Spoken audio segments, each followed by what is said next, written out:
The heavy doors of the throne hall opened with a deep grinding sound, like stone being dragged across stone.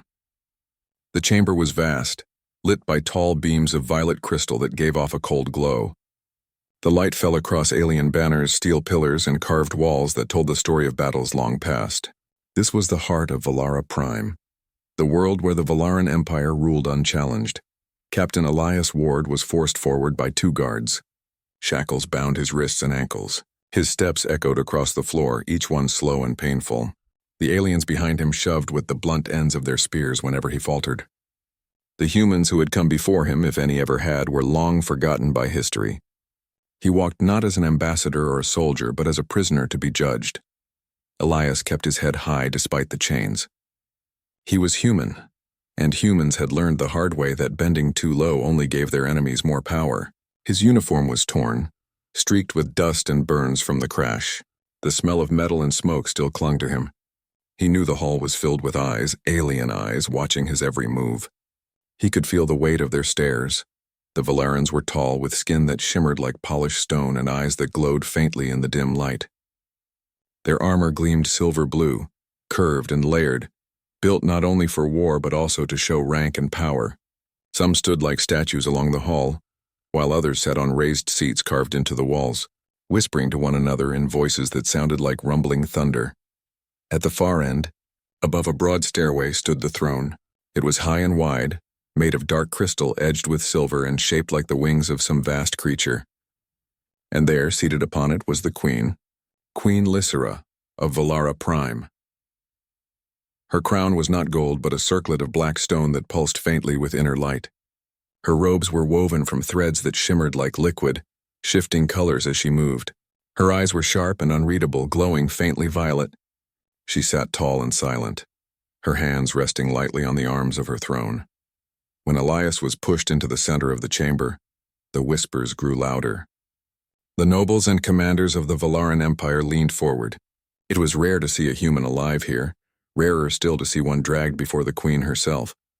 "Bring him closer," Lysera said at last, her voice carrying easily through the hall. It was smooth but strong, like steel hidden beneath silk. The guards yanked Elias forward, making him stumble. His chains clanged against the crystal floor. He straightened, breathing hard but steady, and lifted his gaze to meet the Queen's. A hush fell over the court. Humans were not supposed to look directly into the Queen's eyes. Yet Elias did. One of the lords rose from his seat. "Your Majesty, this creature should be judged swiftly. A trespasser, a spy, perhaps even a thief from the stars. His kind are weak yet troublesome. Allow us to end this matter with execution." Elias could not remain silent. "I am no thief," he said, his voice hoarse from thirst but firm. "I came here by accident. My ship was struck and I crashed. I have no weapon left, no crew, no mission. I am only a man who survived." His words were plain, simple, and carried no false pride. But they carried strength. They carried truth. The moment he spoke, something unexpected happened. On the throne, Queen Lysera shifted. For the first time since his arrival, her eyes widened slightly and her posture straightened. The nobles noticed it and exchanged startled looks. Why would the Queen react so to a human voice? Elias felt the change in the room but did not understand it. He only knew that silence was dangerous. He forced himself to keep speaking. "You can do as you will with me," he said, his chains rattling as he lifted his bound hands slightly. "But know this, humans do not bow easily. Even in chains we stand." The hall erupted with murmurs. Some laughed, others frowned, and many scoffed. A prisoner daring to speak so boldly before the throne? It was almost unthinkable. Yet the Queen said nothing. She only studied him closely, as if measuring each word, each sound. The guard behind Elias struck him across the back with a spear shaft, forcing him to his knees. Pain shot through him, but he bit it back and steadied himself. He did not cry out. He did not give them the pleasure. Queen Lysera raised a hand and the guard froze instantly. "Do not touch him again," she ordered, her voice cold. The guard stepped back, bowing. The hall grew silent again. All eyes turned to the Queen. She leaned forward slightly. "Your name, human," she said. "Elias Ward," he answered. Her eyes narrowed.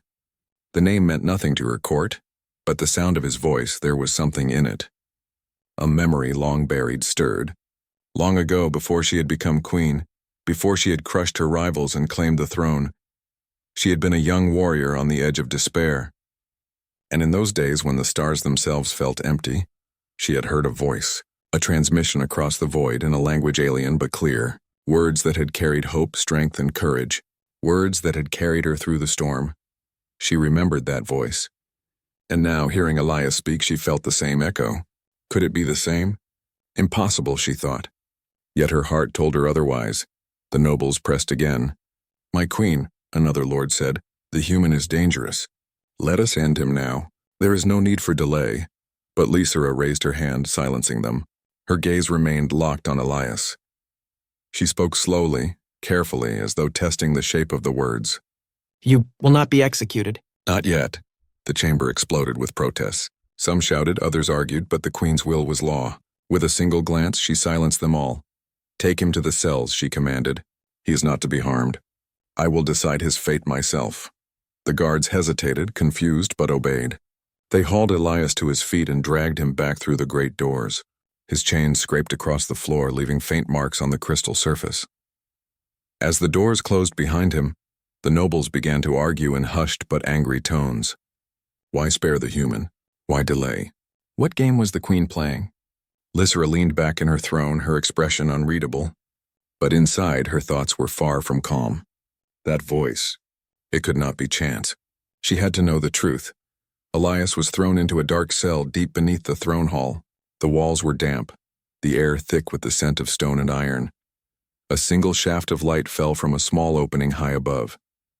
His chains clinked as he lowered himself onto the cold floor. Exhaustion pressed heavily on him, but his mind raced. The queen's reaction had been strange, too strange. Why had she stopped the guards? Why had she spared him? What had she seen or heard that stayed her hand? He leaned back against the wall, closed his eyes and thought of Earth, of home, of the people who still believed humanity's spirit mattered in a universe that often tried to crush it. He did not know what awaited him, but he knew this. As long as he breathed, he would not let chains define him. In the throne hall above, Queen Lysera dismissed her court and sat alone in silence. She closed her eyes and let her mind drift back to that night long ago, when she had been only a soldier under the command of a cruel general. The war had seemed endless, the future dark. And then, across a stolen human frequency, she had heard words spoken with courage and warmth. Wherever you are, whoever you are not forgotten. The stars still belong to the brave. That voice had lit a fire in her heart when everything else was ash. And now, after all these years, the same tone, the same strength had returned, shackled, weary, but unbroken. The queen's hand tightened on the arm of her throne. She would find out the truth. For the first time in years, she felt the faint stir of something she had almost forgotten. Hope. The cell was silent except for the soft drip of water echoing from somewhere in the dark. Captain Elias Ward sat against the wall, his chains lying heavy across his wrists and ankles. His body ached from the crash, from the long march through the alien city, and from the shove of armored hands. Yet his mind would not rest. The queen's reaction lingered with him. She had stopped the guard from striking him, and she had spared his life when her council demanded his death. Elias could not understand why. The Valarans were known to be ruthless conquerors, proud and merciless. For one of their kind to show hesitation was strange. For a queen to show hesitation was dangerous. Still, Elias did not fool himself. He was not safe. The chains reminded him every time he tried to move. His fate rested in the hands of a ruler he barely knew, in a court where every whisper sounded like the plotting of enemies. He leaned back, staring at the thin shaft of light above, and muttered quietly to himself, "I won't break, not here. Not for them." High above the cells, in her private chamber, Queen Lysera sat in silence. The chamber was smaller than the grand throne hall, yet no less imposing. Dark stone walls shimmered with faint veins of crystal, and the air was filled with the scent of burning oils. She dismissed her attendants with a wave of her hand, leaving only her most trusted advisor, a tall figure named Veyran. "You are troubled, my queen," Veyran said. His voice was deep, steady, and careful. He had served her since her rise to the throne. "The prisoner unsettles you." Lysera's gaze turned toward the great window overlooking the city of Valara Prime. Towers of silver and black stretched into the sky, their spires glowing with the light of crystal energy. "It is his voice," she said softly. Veyran tilted his head. "His voice?" "Yes. Long ago, when I was not queen, when I was but a soldier standing on the edge of ruin, I heard a voice carried through the stars. A human voice. It spoke of courage, of rising again even when broken. That voice gave me strength when I thought there was none left. And now, I hear it again. In him. The advisor was silent for a long moment. At last, he said, "It may only be coincidence. Humans are many, their voices alike." "Perhaps," Lysra said, but her eyes hardened. "Or perhaps not. I must know the truth. Bring the prisoner to questioning. Not torture, not pain, words. I will hear more from him," Veyron bowed. "As you command." The next morning, Elias was dragged from his cell and taken through winding passages. His shackles clinked with each step. The guards brought him not to the throne hall but to a smaller chamber lined with polished stone. At its center stood a single chair carved from crystal. The guards forced him into it and stepped back. Elias raised his chin, refusing to slouch like a beaten animal. Then the doors opened and Queen Lysra entered. She wore no crown now, only simple robes. Yet her presence filled the room. She dismissed the guards, leaving only her advisor standing quietly in the corner. Then her eyes met Elias's. "You speak boldly for a man in chains," she said.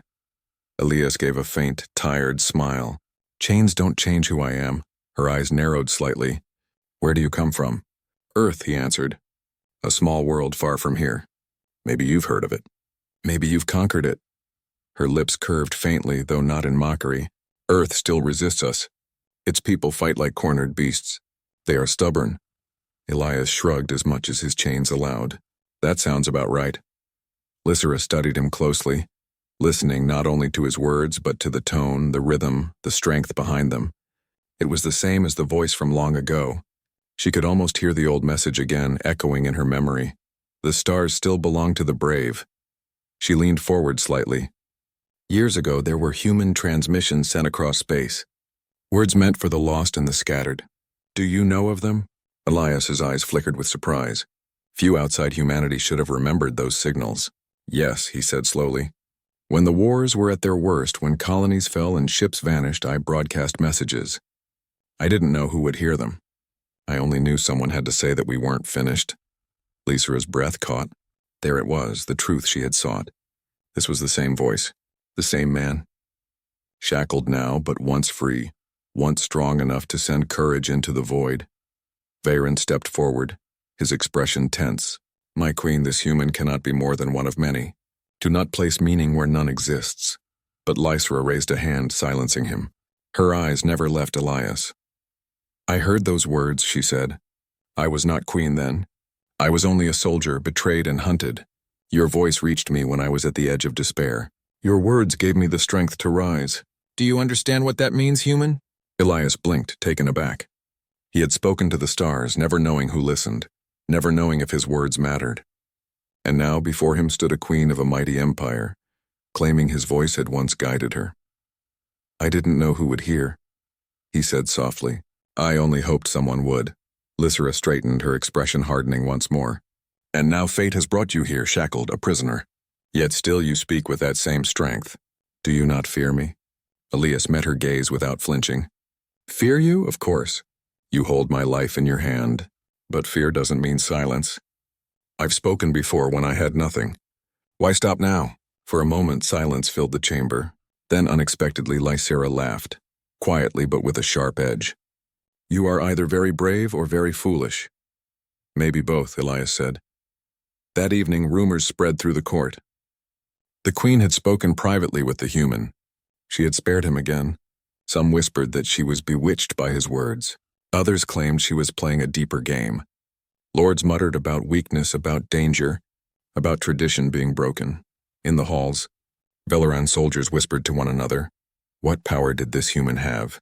That he still lived when others would have been executed without thought? Back in his cell, Elias replayed the conversation in his mind. He thought of her words, that his voice had once reached her. The idea felt strange, almost impossible. Yet her eyes had carried truth. Perhaps in some small way he had touched a life far beyond Earth. Still, the danger was clear. The Queen's interest could protect him for a time, but it also placed him in the center of political fire. If the nobles saw him as a weakness, they would move against both him and perhaps even against her. He pressed his back to the wall, staring at the faint light above. and whispered, "If my voice mattered once, maybe it can matter again." In her chamber, Queen Lizera sat alone. She thought of the days when she had been a young warrior, when defeat seemed certain and the universe felt cold. She thought of the night she had heard his voice, the night she had chosen to rise instead of fall. Now that same man sat in chains below her throne. Fate had bound their paths again, but fate was not kind. She knew her council watched her every move. They would not accept weakness. They would not accept mercy toward a human. Lizera's hand tightened on the edge of her chair. She had built her throne with fire and steel. Now she faced a new test, not of strength but of choice. She whispered into the silence, words meant only for herself. "If his voice gave me strength once, perhaps it can do so again. Perhaps it can give strength to more than just me." Her eyes burned with determination. The human's arrival was no accident, and she would not waste what fate had placed in her hands. The throne hall of Valara Prime was filled again. Nobles lined the carved seats. Armored commanders stood like statues, and whispers ran like fire through the crowd. At the center, the queen sat on her high throne, her violet eyes calm but sharp. Before her stood Elias Ward, still in chains, his shoulders straight, his head unbowed. He had been pulled from his cell at dawn, his wrists bound tight, his guards pushing him forward through the long halls of the palace. He knew something had changed. The tension in the air was heavier, sharper. Even the guards' grips were tighter than before. Now, standing again before the court, he understood why. The lords were restless. They had waited long enough.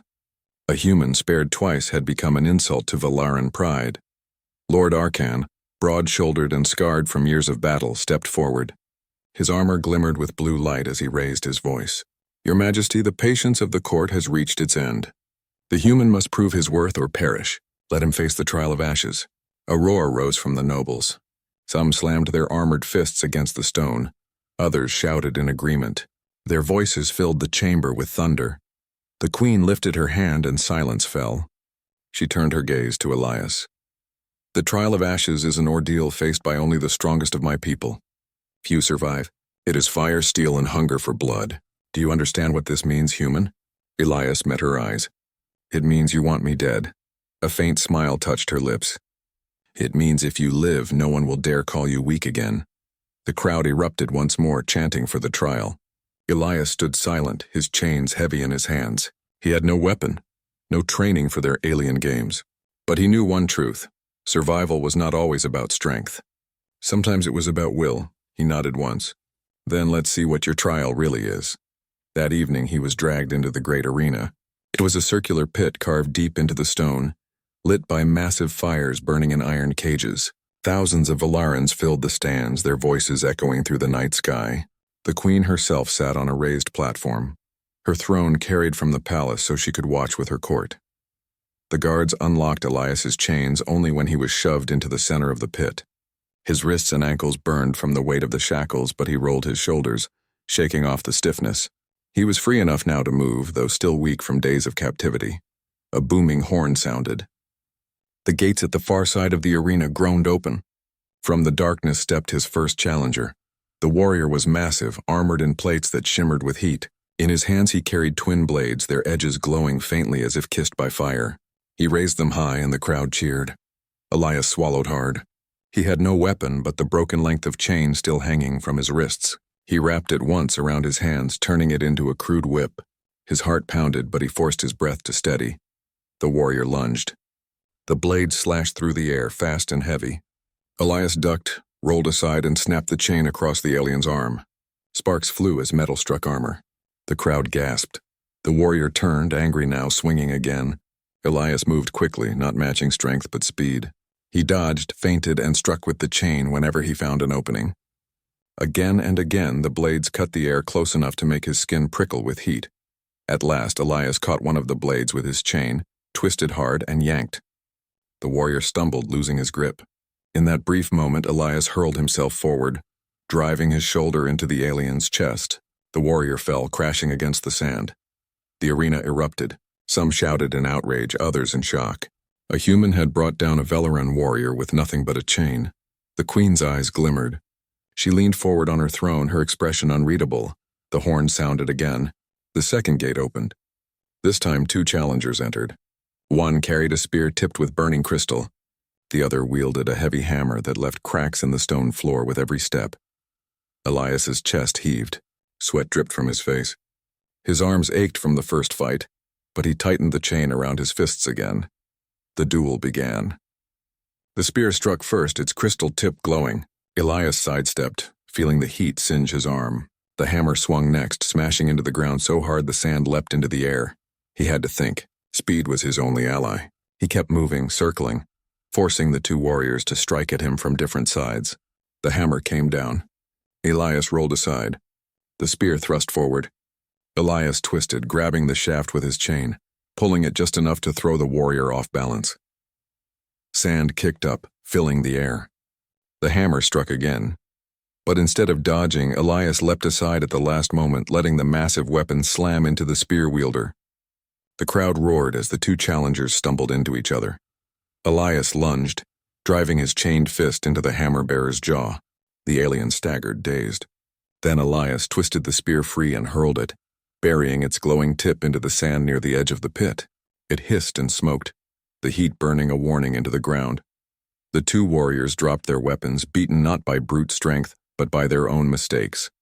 The crowd's shouts turned from laughter to shock.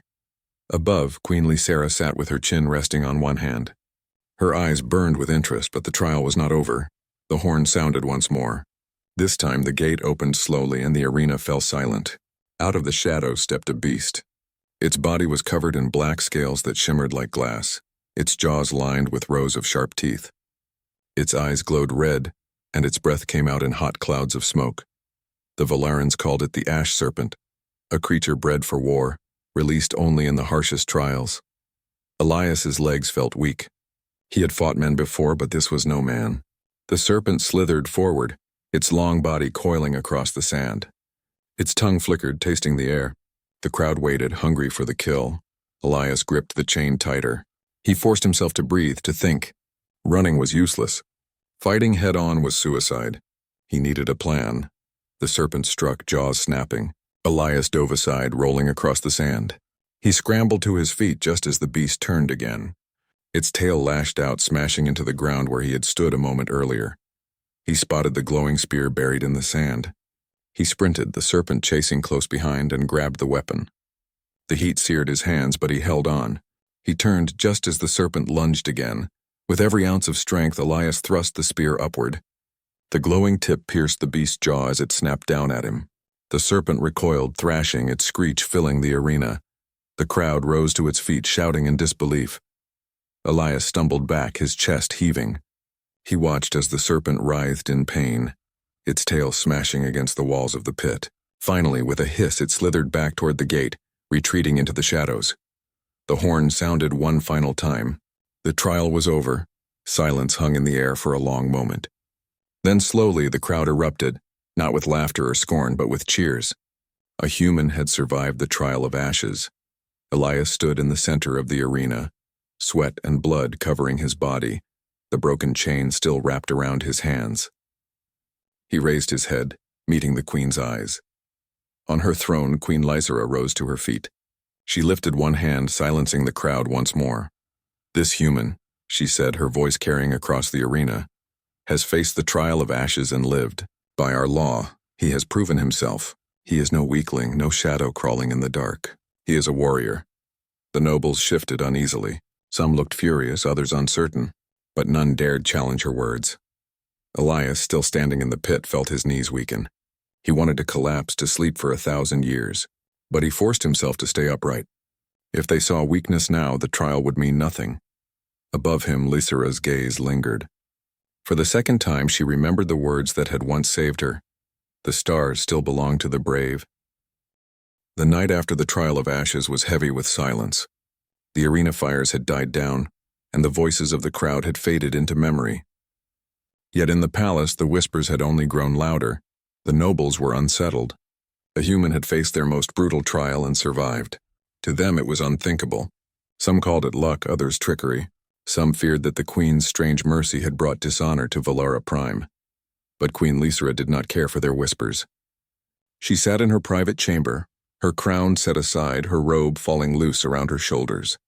For hours she had said nothing, her eyes fixed on the burning oil lamp that flickered on the table. She thought of the human's face in the arena, the way he had stood even when bloodied, the way his voice had carried not fear but determination, the same voice that had once reached her across the void. "Bring him to me," she ordered at last. Her guards bowed and departed. Elias Ward was led through quiet passages. Still in chains, though, lighter now. His steps were slow, his body aching from wounds that had barely begun to heal. Yet he walked tall, refusing to stumble. He had learned that in Valara Prime, weakness was seen before anything else. When the guards opened the chamber door, he was surprised. There was no throne here, no court, no crowd of lords and generals waiting to sneer at him. Only the queen, seated at a stone table, her eyes calm, her crown absent. She dismissed the guards, leaving them alone. Elias stood in silence, the chains rattling faintly as he shifted. "You fought well," Lysra said at last. "I survived," Elias replied. "That's not always the same thing." Her lips curved faintly. "Survival is the foundation of victory. Without it, there is nothing." Elias gave a tired smile. "You sound like someone who's learned that lesson too well." Her gaze sharpened. "You think you know me?" "No," he admitted. "But I know the look of someone who's carried battles inside as well as outside." For a long moment, neither spoke. The silence stretched, heavy but not hostile. Finally, Lysra leaned forward, her eyes burning with curiosity. "Tell me, human, why do you speak the way you do? Even in chains, even in an arena where death waits for you, your words carry strength. Where does it come from?" Elias hesitated. He thought of his broadcasts, of the dark days when human colonies were falling one by one. He thought of the countless people who had never answered, who might never have heard. "When everything is falling apart," he said quietly, "someone has to say we're not finished. Even if no one listens, even if the words vanish into the void. If there's a chance that one person hears them, then it matters. That's what kept me speaking." Lysra's expression softened, though only slightly. "You spoke into the stars. And I heard you. You saved me without ever knowing it." Elias blinked, still struggling to accept the truth of her words. "And now you're a queen." "I am a queen because I clawed my way through blood and betrayal," she corrected sharply. Then her tone softened. "But I rose because when I stood at the edge of despair, your words reminded me of strength." Elias studied her for a long moment. "If that's true, then why keep me in chains?" Her eyes flickered. She looked at the iron links around his wrists, then back into his face. "Because my throne is surrounded by wolves. The moment they sense weakness, they will tear me down. And mercy toward a human is weakness in their eyes." "Then why risk it at all?" Elias asked. "Because..." She stopped, her jaw tightening. "Because your voice still matters to me, and perhaps to my people, though they do not yet know it." Over the days that followed, the queen called for Elias often. Sometimes she questioned him about human history, about Earth, about how his people had survived wars and hardships. Other times she spoke of Valara Prime, of her rise to power, of the betrayals that had shaped her reign. Elias listened, and when he spoke plainly. He did not flatter, he did not grovel. He told her truths as he saw them. One night, as the city lights glowed beyond the palace windows, she asked him, "What do humans see as strength?" Elias thought for a moment. "Not giving up, even when everything says you should. Not because you can win, but because you refuse to stop trying." Lysra tilted her head. "And if trying means death, then at least you die standing." She studied him closely, and for the first time in many years, she felt a strange sense of kinship with someone outside her own kind. But the court was not blind. The nobles saw the queen's interest, and their whispers grew into schemes. Lord Arkan spoke quietly to other lords in the shadowed halls. "The queen has grown soft. She protects a human as if he were her equal. If she continues, she will lead us to ruin. We must act before her weakness becomes ours." Another lord hissed, "Do you mean to challenge her?" Arkan's eyes narrowed. "Not yet, but we can make her see the danger. We can make the human her burden, and if she refuses to cast him aside, then she will fall with him." One evening, as Elias sat across from Lysra in her private chamber, she poured a drink into a silver cup and handed it to him. "This is the fire of Valara," she said. "It burns, but it clears the mind." Elias took it, sipping carefully. The liquid scorched his throat, but it left behind a sharp clarity. He set the cup down and looked at her. "You're testing me," he said. "Always," she admitted. "My people respect only those who endure." I cannot afford to trust without proof. Then what do you want from me? Her eyes held his. I want your voice. The same voice that once gave me strength. Speak not only to me, but to my people. Show them that weakness is not in mercy, but in fear. Elias shook his head. Your people don't want to hear me. To them, I'm just a chained enemy. Then you must make them listen, she said firmly. If you could reach me once across the stars, you can reach them now across this hall. Elias leaned back, silent for a long moment. Finally, he nodded. Then give me the chance. The next day, the queen called her court together. The nobles gathered, expecting to hear judgment, perhaps even the human's execution at last. Instead, they found Elias brought forth once more, his chains lighter now, his steps steady. Whispers filled the hall. The queen stood and addressed her court. This human has faced our trial and lived, she declared. He has spoken with courage, even in chains. Now he will speak before you all. Listen and judge for yourselves. Elias looked out at the sea of alien eyes. His throat was dry, but he remembered the days he had spoken to the stars, not knowing if anyone listened.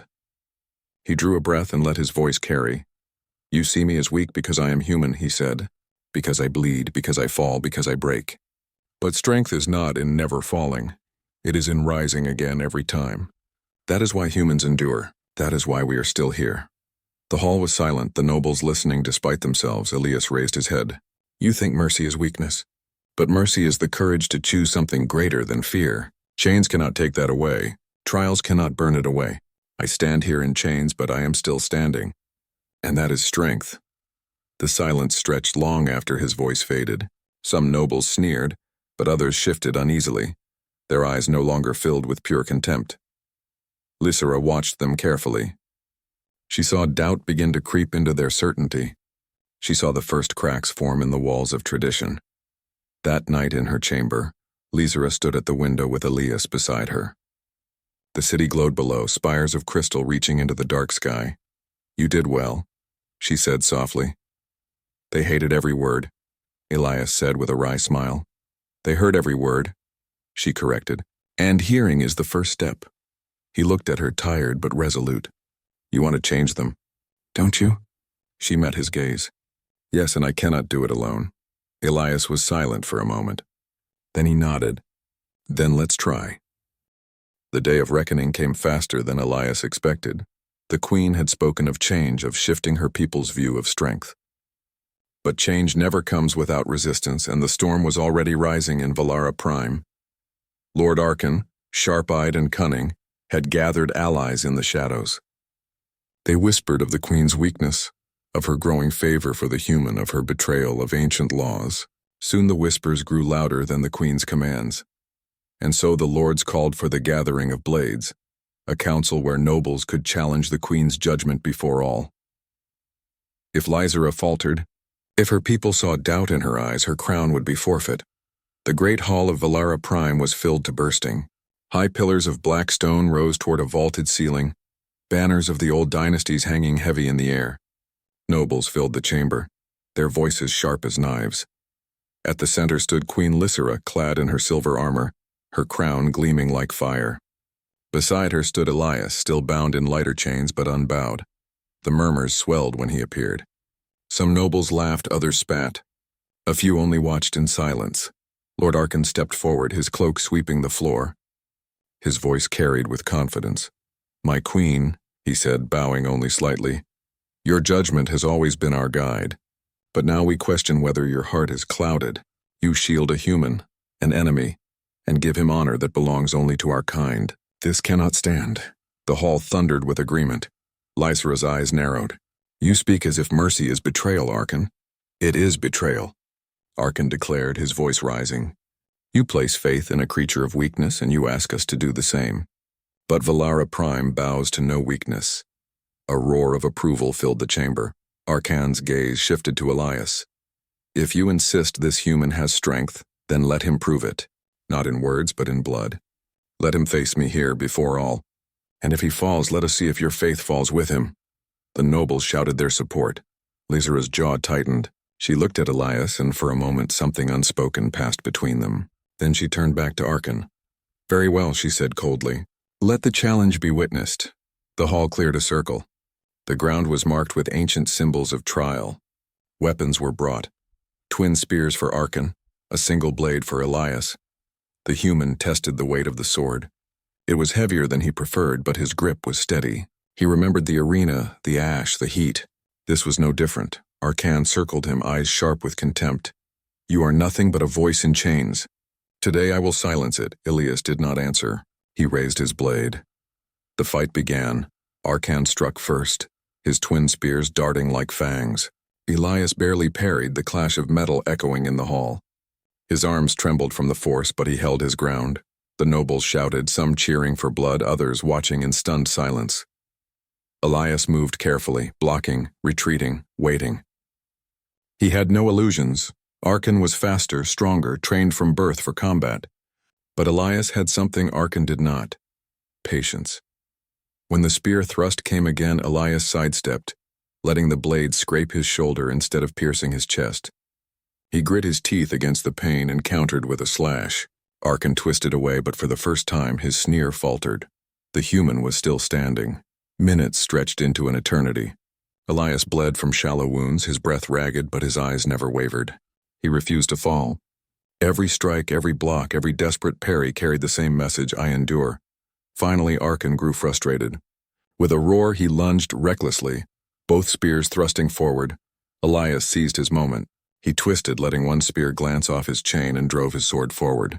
The blade struck Arkan's side, drawing a deep wound. The noble staggered, shock flashing in his eyes. The hall fell silent. Elias lowered his blade, chest heaving. He could barely stand, but he did not strike again. Instead, he let the silence speak for him. I am still here, he said simply. The nobles erupted in chaos. Some shouted that the human had cheated. Others demanded Arkan's honor be avenged. But more than a few stared at Elias with something unexpected: respect. Lysera stepped forward, her voice cutting through the noise. Do you see? She thundered. Strength is not in bloodline or in cruelty. Strength is in rising again and again when all expects you to fall. This human has shown it. And so must we. The hall grew quiet. Lysera's eyes swept over her court. Our empire has lived too long in chains of fear. Fear of mercy, fear of change, fear of weakness. But fear is the true weakness. Today, you saw a human in chains stand taller than your proudest noble. Remember that. Her voice echoed, sharp and unyielding. I will not cast him aside. I will not cast aside what he represents. If that makes me unworthy in your eyes, then let those who dare challenge my crown step forward now. The hall was silent. Even Arkan, clutching his wound, dared not rise again. No one moved. That night, in the queen's private chamber, Elias sat with his wounds bandaged, the chains finally removed. Lysera stood at the window, the crown resting on the table beside her. She looked not like a queen, but like a woman who had fought too many battles. You changed the hall today, she said softly. Elias gave a weary smile. I didn't change them. They chose to listen. That was all. Her gaze turned to him, sharp yet gentle. Your voice shook them more than my crown ever could. Elias leaned back against the chair. Maybe, but you're the one they'll follow. You're their queen. And you? She asked quietly. He met her eyes. I'll keep speaking. Whether it's to humans or to Valarans or to anyone who needs to hear it, because someone always needs to. For the first time, Lysera smiled without restraint. It was not the smile of a ruler, but of someone who had found what she thought lost. Days turned to weeks. The nobles grew cautious, their open defiance subdued. Whispers still lingered, but they no longer held the same weight. The people of Valara Prime began to speak of the human who stood in chains and would not fall. Elias walked the palace without bonds now. Some guards still eyed him with suspicion, but others nodded in quiet respect. He was still an outsider, still fragile compared to the towering warriors around him, but his voice carried farther than blades, farther than crowns, and in the queen's presence he was never just a prisoner.